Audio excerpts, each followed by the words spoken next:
Hi there, I am Macy. As you know, you may know, see outside, I have a booth right at that corner. You probably know that what I do is I make games. I've been making video games for different game companies, and eventually I decided, why don't I just do it by myself? Today we're talking about design for the mixed reality world, and there are so many products like that out there, different headsets, different softwares.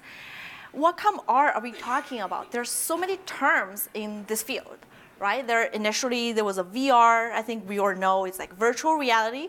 And then soon after that, there are AR, the augmented reality. What we saw was like some QR code, you can scan it, and then you will have some 3D object popping up on your screen. Or as we will see now, it's like Pokemon Go. It was pretty much AR-ish, but they don't really use that much of actual like environment. They just put things, overlay it. I don't really call that 100% AR, but they're using that term. And right after that, Microsoft and also the company called Magic Leap, they introduced another terminology. They call it mixed reality. Like, I pretty much feel they're just taking the word VR and decided they want to do something different or call something different to make themselves look more superior. So they call themselves mixed reality. Last but not least, there's XR, which is introduced by Apple. Of course, Apple want to call everything differently. So I actually Googled it. XR stands for extended reality. Oh, okay. It's pretty much the common sense today, we agree, is some sort of simulation that's involved with like 360 and then more or less with our gestures or hand or controllers. So that's pretty much what we are talking about. This kind of experiences. I like to call it mixed reality because it's just a little bit really more than just visual. We do get physical movements, we do get space tracking, and we do get finger tracking and depth and height tracking. So it's definitely more than just virtual. Here's an article on Media, actually has an in-depth description of what those acronyms are. And they even put a picture out there, and that's pretty much what the graph is like. So XR is kind of like everything. In Apple's way, it is everything, but within everything in it. And we are talking about mixed reality. Today, it's going to be about a headset with depth and motion and environment tracking. And I do have a headset right there. It's made by Acer. It's a Windows mixed reality headset. It's very similar to Oculus Rift and the HTC Vive, which we see in the market right now. But it's actually a bit easier to set up. That's why I took that with me today. And here's a graph of the growth of active user within this field. It's growing dramatically. It's pretty much like you see a similar trend with web, see a similar trend with mobile phones. That's why it is such an important thing for us to get on it right now before it's really hitting like the massive adoption. And of course, the revenue is looking great, and there are more revenue that's being generated in this field. A lot of companies start jumping on board on it. That's why it's really, really essential if we want to get into this immersive experience technology. We should get on it now instead of waiting for everybody else to take over the market. So it is a simulation. I think the end goal is we all want some sort of simulation that's similar to the Matrix.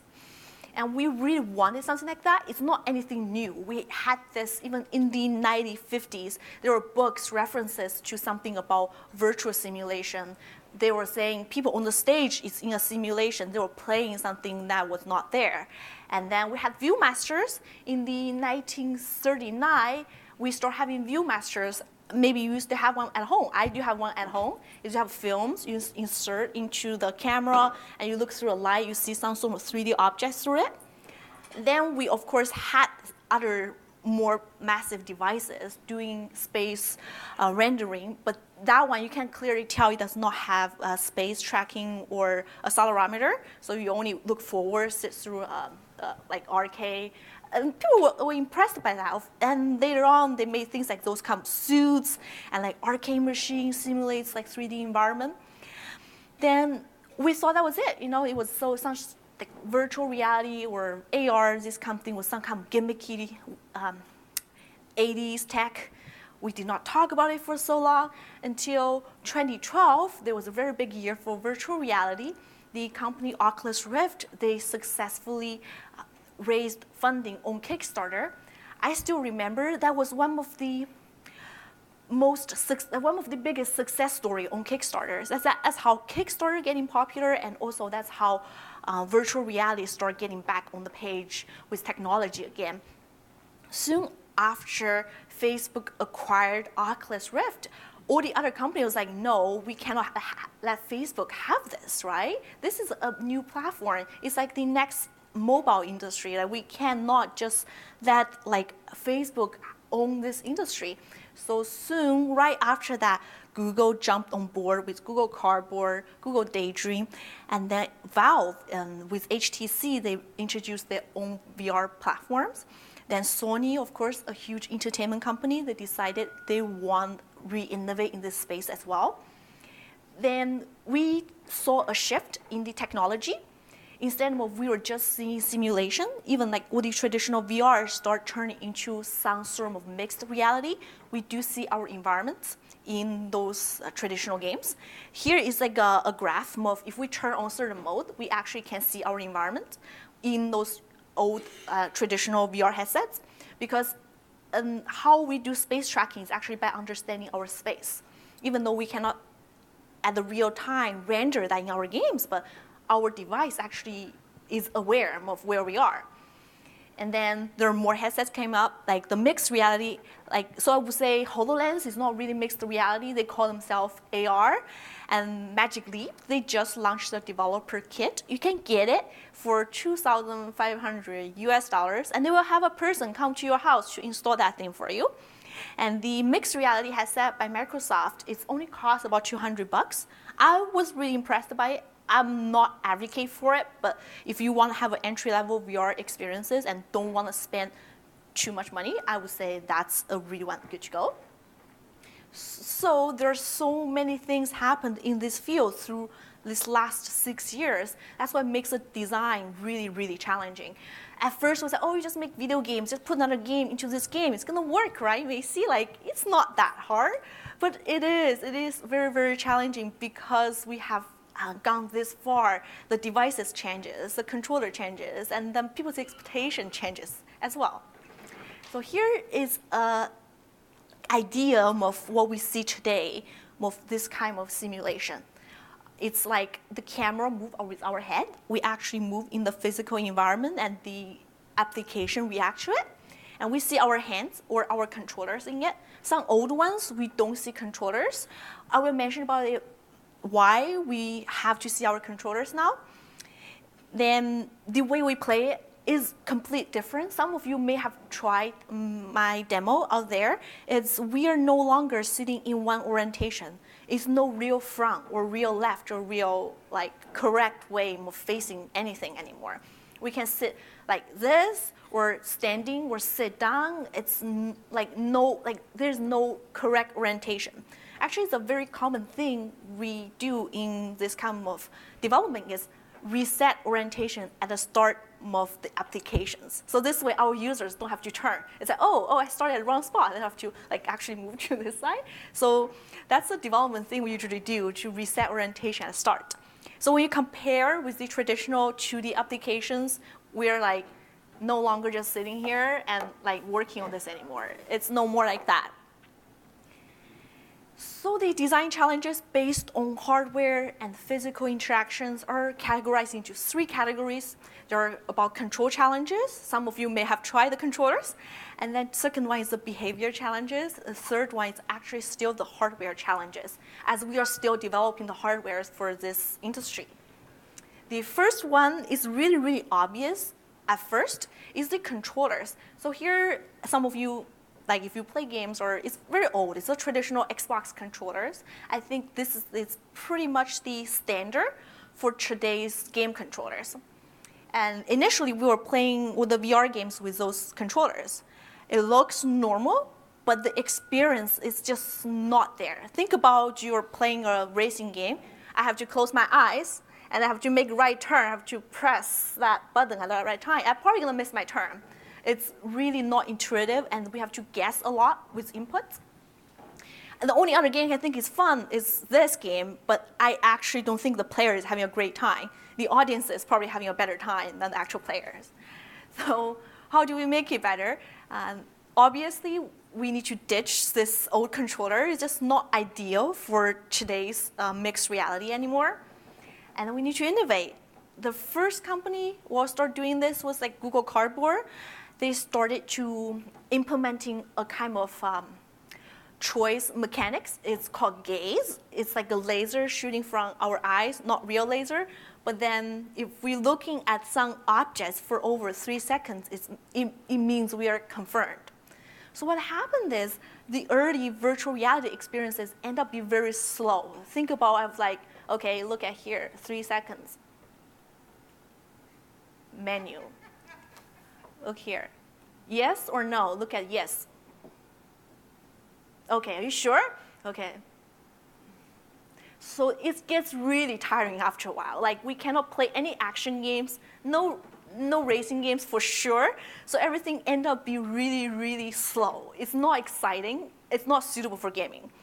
Then they start implementing button. They have the one button. But then here comes the challenge. Do we want to use this button for pausing the game?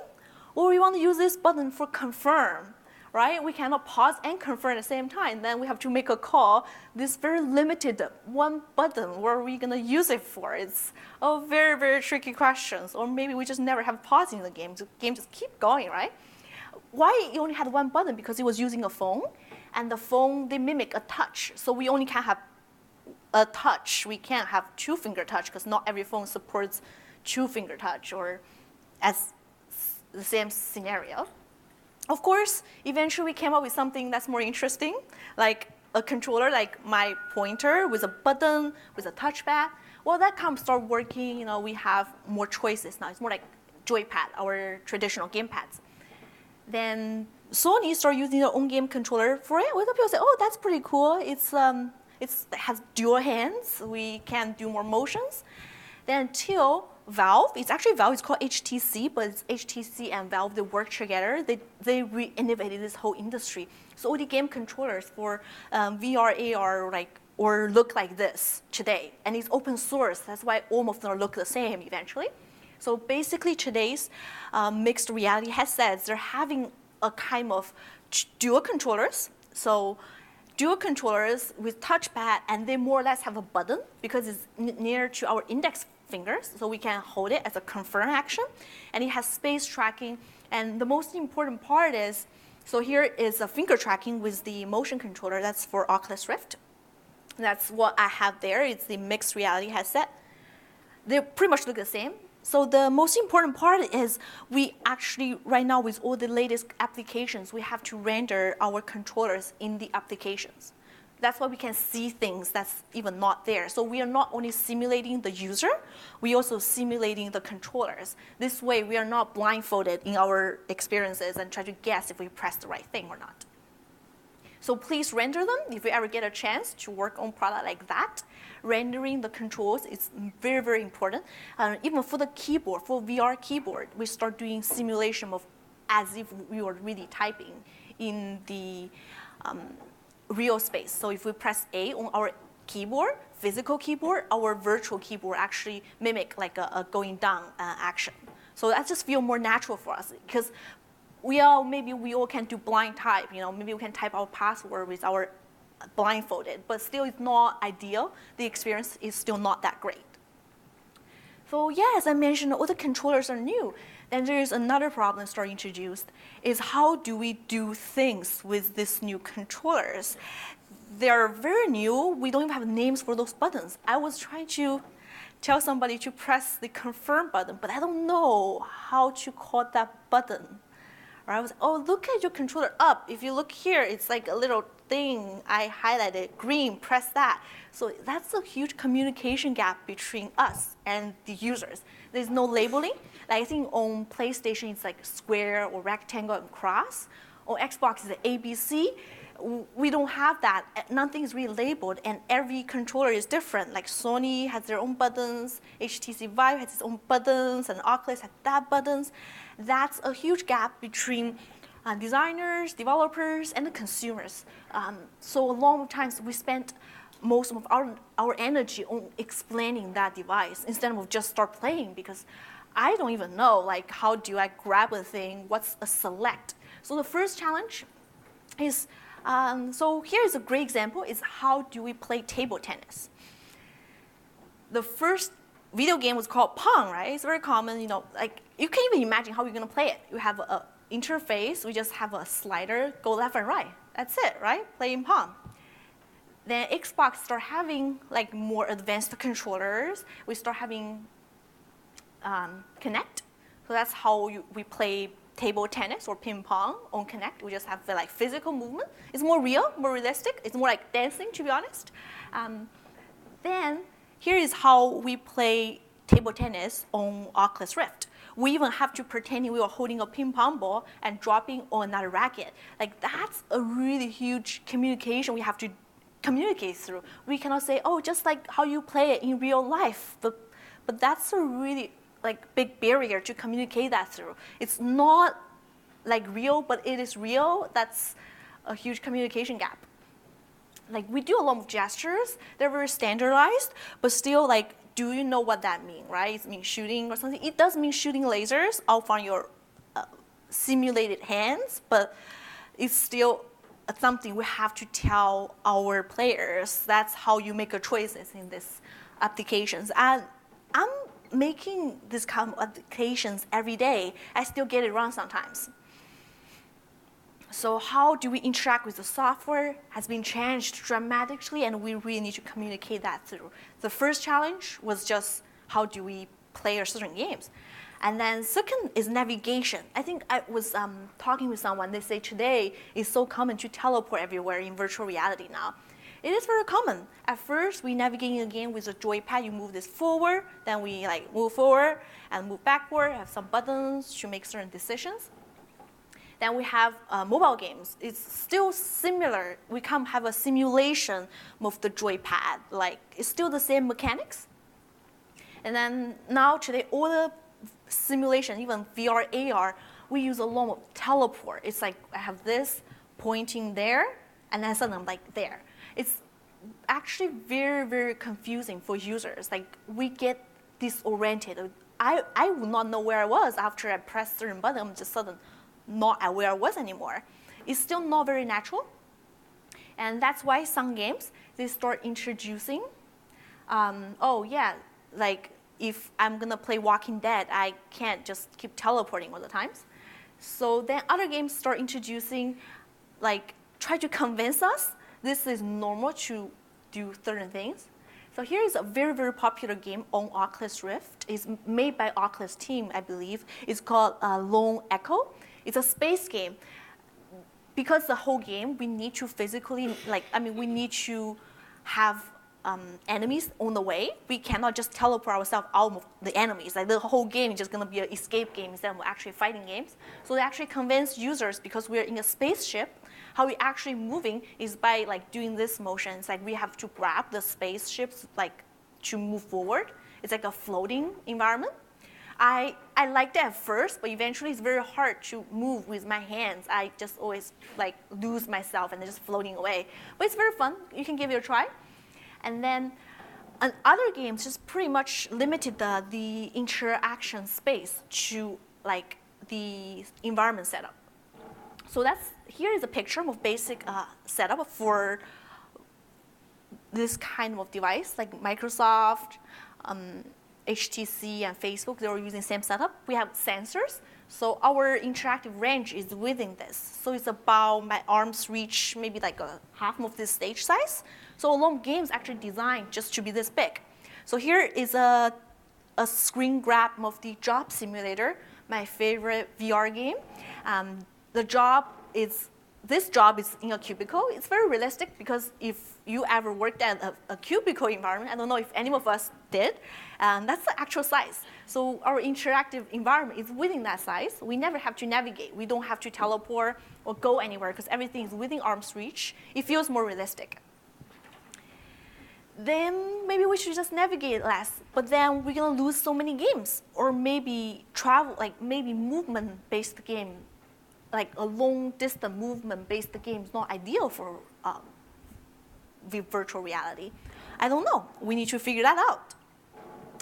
Then after the navigation, we have another problem, which is gestures. A lot of today's AR, especially AR apps, are using gestures to control all the applications or making certain calls. Do you know what this do? This is like a signal, like do this when you're wearing your glasses. Yeah, it's for HoloLens. You will ruin your whole Windows experience. It's how you open your Windows with HoloLens. Nobody would guess that. I was really shocked. That's how we open that Windows tab on Microsoft, right? If you're ever using PC, that's the little Windows button. In the future Windows, we will have to do this to see our applications. I have to do this all the time. And yeah, that's the future of Windows. We have to do this. It doesn't work all the time. That's really unfortunate. But I do understand why it's difficult. Because think about that. We have to do image recognition.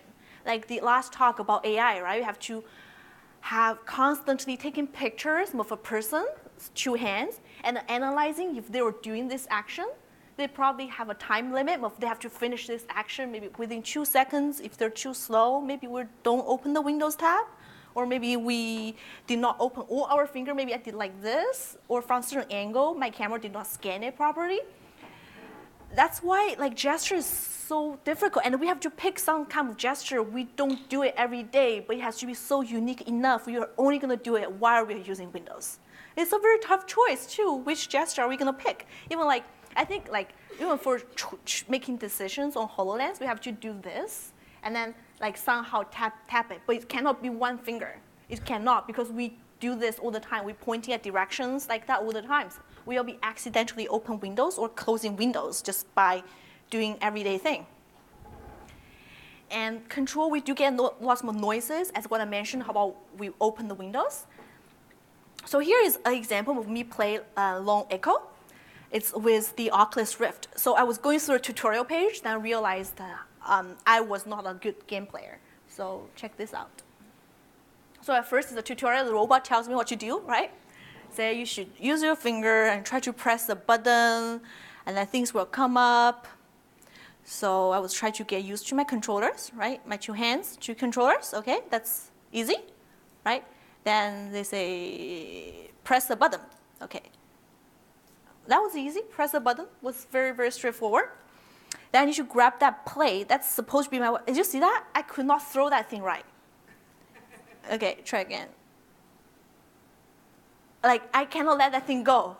It was so hard. Like, if it was in real life, it would be just like at that table. I cannot even toss something that far. Like, I got like really frustrated. I could not pass the tutorial level. I cannot even throw an object in virtual space.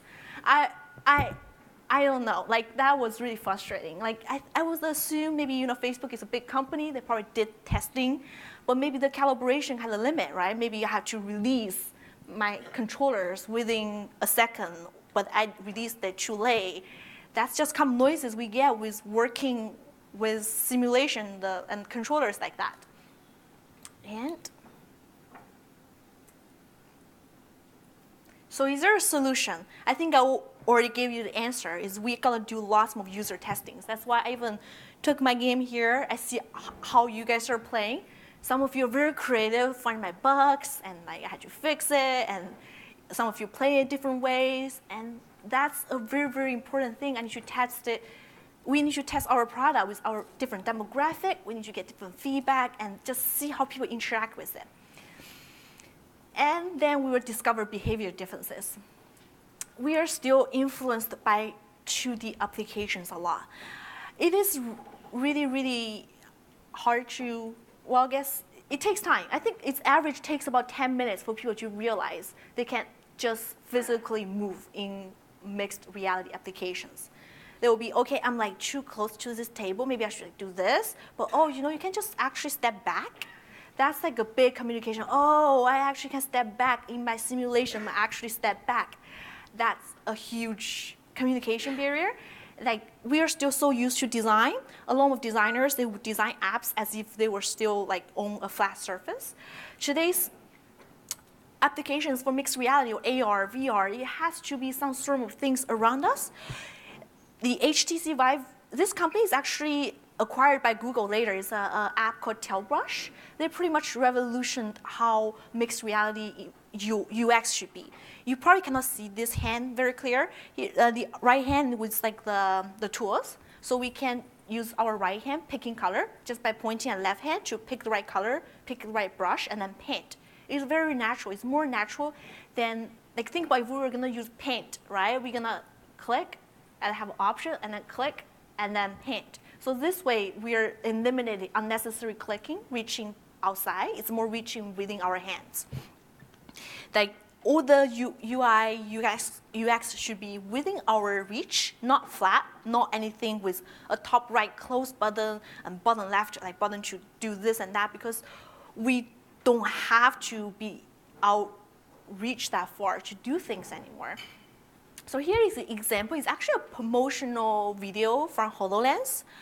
After I worked with mixed reality, AR, VR for so long, I immediately realized it's not a great design.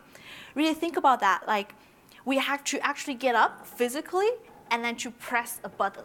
That's just so 2D thinking. So like, the UI should be around us. I don't have to like get up to a virtual space for no reason to press the button that's virtually. The button should be like here, I should just do this instead of like, oh, let me grab my phone, it's like there, right? If it's a video game, maybe it's more like a real life simulation, but if it's applications, it should not be like somewhere that's inconvenient. The behavior, another behavior we realized after being working on application like this for so long, it is very hard to get users' attention. Before, we had the whole control of pretty much what you see. Like, even like here, if you're watching a video, the cameraman, he's filming at me, you have no way to looking at the back of the room. But now you can. When you're playing virtual reality game, oh, I don't want to look at this, we're just gonna like look back, oh, that's like more stuff. I worked on like a game. It was actually my first commercial virtual reality project. We worked with a horror movie. It was called Insidious 3. It's a pretty old movie, and they had the trade show that trucks installed Oculus Rift on a road show. I think they stopped at a couple of cities in America. I don't know exactly where, but the whole thing was a big deal, and then we made projects for it. So our end goal is not people coming out and happy and smiley. It's we want to scare the hell out of them, right? That was the whole point. But making scary game in VR is good and hard at the same time, because people just missing all the good stuff. We planted a ghost here, they missed it. We have like arm reaching like behind you slowly. Some people did not even see it, and they just looking around all the times. So we had a meeting with the design team, say, hey guys, like we try so hard to scare people, but a lot of our users, they did not see that ghost we put at that corner. We need to make a tough call. So instead of putting one ghost, we just pretty much multiple the plots and or the build-ups in the whole experience. And it can increase the playability. Eventually, people are gonna see something that's scary, so it build up the whole tension. They eventually get scared, which is good. So that's something we have to work extremely hard at, because we need to have more guidance towards users' attention. We cannot take it for granted anymore because we cannot hold their head still to looking at certain things. Yeah, that's another challenge, more effort on making our content more interesting. So don't make them miss the ghost. If they miss the ghost on the left side, make sure they saw the one on the right hand. And then last but not least is the hardware challenges. We still facing hardware challenges with today's modern technologies. We still have graphic problems. Isn't that surprising? We're still having graphic problems. As much as we think that everyone has the top-notch computers, we are still running into problems with hardware on virtual reality. And also some other parts about hardware. The first one is graphic quality. If any of you heard about poly or low poly, high poly, at first it was a thing like about low quality, because we have very limited graphic car space, we have to render very, very beautiful stuff. Like, but not everyone have this $1,000 graphic card, which is getting more and more expensive because everyone is buying it to mine Bitcoin, and and right? I mean, yeah, like the price should have dropped like ages ago, but it's still like $1,000, okay? So ideally, we want our characters to look like this, have beautiful hair, beautiful facial features, but because not everyone have the best graphic card, we had to make the characters look like that, right? It's a perfect example. If we want to make sure our experience work on most people's devices, we have to sacrifice. Like, do we want a 4K or low poly? Low poly look, it's a style now, but that's just something we had to do. If you check a lot of mobile VR and AR apps, they're mostly low poly. They're very squarey, no grass, no real-time water, because those things are very expensive, very hard to render. You gotta have like two $1,000 graphic cards to render those things, and most of our users don't have that. Like this is expensive. So a lot of times when we start designing things, if we really want it to become cross-platform, we probably have to do a lot of design changes, try to use more images instead of some heavy lifting graphic card rendering. So here is an example of a commercial project I worked with. It's a company called Canadian Tire. Well, I'm from Canada. This is pretty much like a Home Depot. So they're selling a product, it's like a headlight. So they already filmed the commercial for it. It's a 360 video, because at that time, 360 video was a thing, and they want to turn it into a virtual reality experience. I faced huge challenges because rendering 4K videos on this thing is still very expensive. So I had to do some hacks. I will show you what kind of hacks I did. So here is the scene of the Alberta, is near Banff. So this originally was a 3D 360 movie, because you can see the water is moving. So what I decided to do is, like we only have the water moving. So the hack was we only had the water part as movie clips. Everything else is still images. That's how we were able to make sure it runs on most platforms. And then next one you can see is the driving scene. It's like we are in a car. So the road is moving. So this person is still a movie clip, and the road is a movie clip, but everything else in the car is still a still image. Because they don't move anyways, we save so much. We pretty much only had to render 30% of the movies instead of full 360 videos. So yeah, even with today's computers, we really need to do optimization if we want to support more devices. As much as Samsung would say all their phones are with the best, latest, and it will having problems. It's still not a desktop. And then more about hardware is people want the more immersive experiences. I don't know if any of you went to Disney World, they have like a Mars landing simulation. They simulate zero-G and they land on Mars. Like they built that in 1980s. It cost them millions of dollars. I think today we want to reach that kind of similar simulation with a lower budget. It's doable now, so that's why we see a lot of those kind of setup at different conventions. And I get to work on some of those. So the first one you can see is a flight simulation. It's pretty common right now, especially with Samsung. They start doing a lot of this. They had a rig set up and the sensor communicating with the headset. So we can fly in the space and feel some sort of physical movements.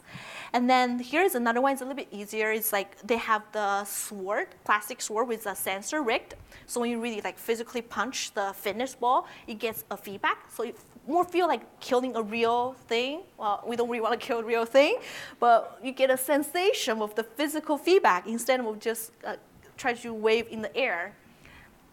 And yes, so even like today, like what the headset have, we don't have to have the sensor with us anymore.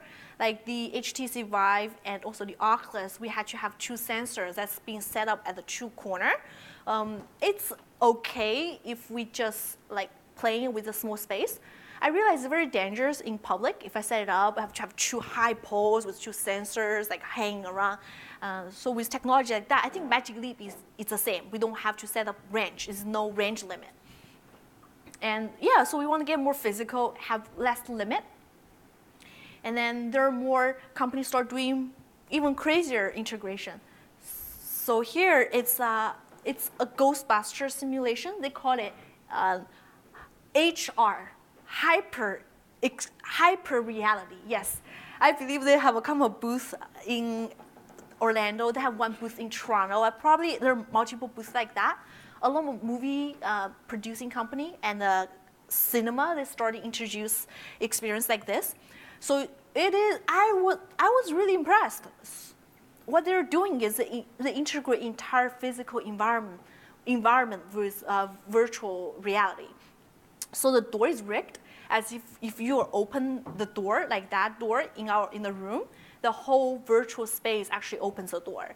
So the whole space reacts to what you do in the physical environment. And they even do like a controller design. So that's how they light up a torch in that experience. You get an actual wooden stick with a sensor on it, and you put the stick over one area in that physical environment. You actually light up the torch virtually.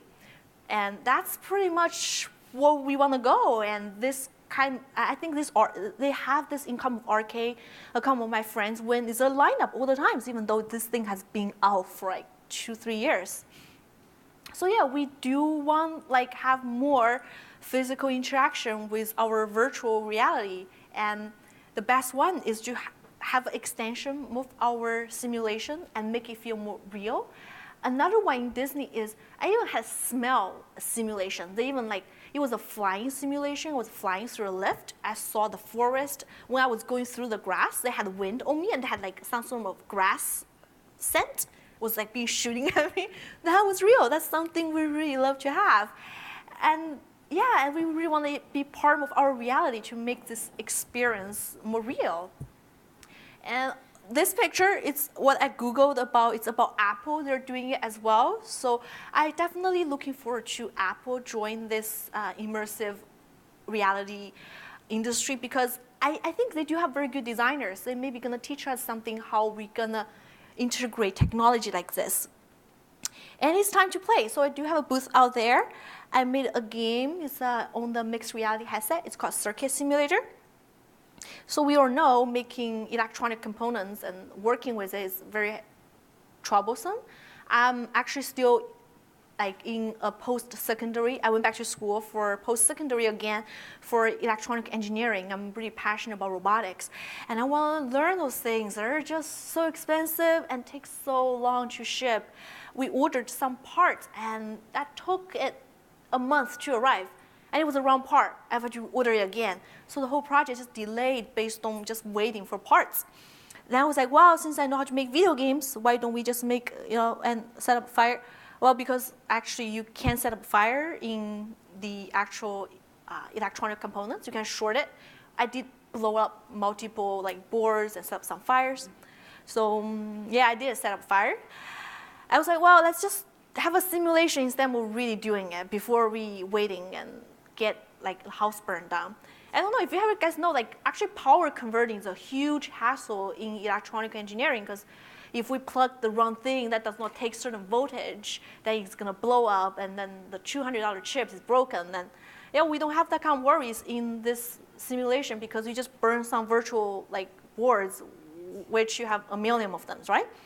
So yeah, so see you at outside at that booth, and you can do some breadboard training and getting become an expert in electronic engineering. Well, thank you. Mm-hmm.